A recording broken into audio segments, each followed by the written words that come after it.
Okay, so William, from your perspective as a GP, why should physical activity be seen as core business for the NHS? What's the benefit that it can bring?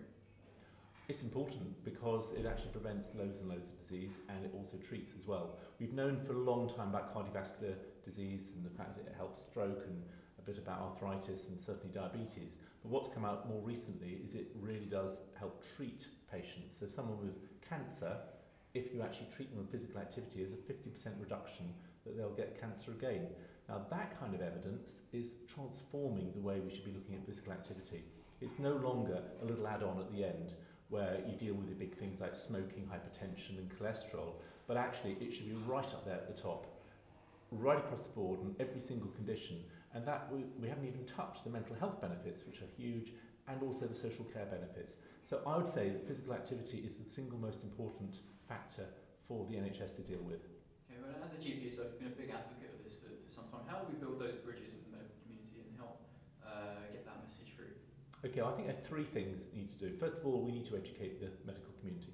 GPs really don't know anything about physical activity. Not a single of the 169 GPs I interviewed knew the guidelines from the Department of Health, not one. So that shows the level of not ignorance there is. So once they get to know about the knowledge and they understand it, actually they start to get really interested in it. So first of all, education. The second thing is a bridge between the health sector and the fitness sector. And that bridge needs to be done to a very, very local level. There's a lot of training from the fitness sector to understand how to deal with very inactive patients. There's training, as we know, from the GPs as well. But there also needs to be that link where there's a very easy way of referring a patient across from health to the fitness sector. And then lastly, there needs to be some good measurement, good feedback, governance, and everything about the fitness sector should be like if you're sending someone to a hospital. There's got to be some good sort of intelligence coming back to the GP to say, look, this has really worked.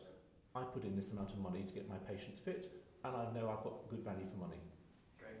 And your instant reaction to ukactive, have you found the brand? I think the brand is great. I really do. I mean, the previous brand had the fitness and it had industry, and you know, for healthcare people, they don't understand anything like that, and it all seems to be a million miles away.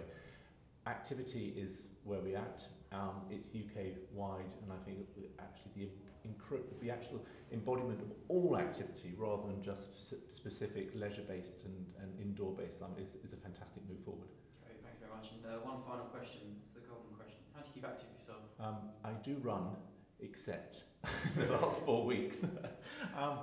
I mean, this is the absolute issue where we're dealing with patients. We say, why aren't they active? If GPs actually got active first, like when they stopped smoking, when they stopped drinking alcohol, actually patients start to listen to them. At the moment, a lot of GPs actually don't do any activity. For the last 4 weeks, I confess I'm one of those, but I'm going to go back to it again. Immediately I hate myself for it and I feel really bad. But we've got to actually get personally involved. One of the reasons why I went to every practice rather than have them in a big lecture hall is we got the receptionist to come along, we got the telephonist, we got the practice manager, we got the nurses. They've all got a personal story about their own fitness, and that comes across into the patients. So you get a culture, and so it is important. So it's a very, very short question. You wanted a short answer, and I've just given you a longer one. Great, thanks very much. Thank you very much. Okay, thanks.